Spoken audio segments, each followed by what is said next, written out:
Hello guys, welcome back to Trading for Beginners, and in this video I'm going to talk about how can you change your receiver's name into Remitly. So without any further ado, let's dive right into this exciting video. Now in order to do that, you just simply have to open your Remitly application at very first, and after opening the Remitly application you will get to see this recipient section at very first. Tap to recipient, and after going into recipient, you just simply have to select the recipient for who you want to change the name. I'm selecting John Doe into here, and then you will get to see this edit button into the top right corner. Tap to edit button, and you can just simply remove the current name and enter a new name in here.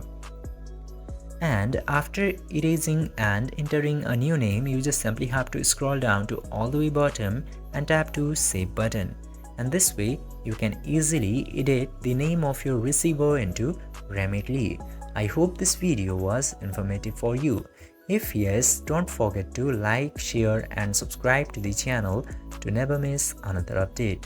Thank you for watching the video.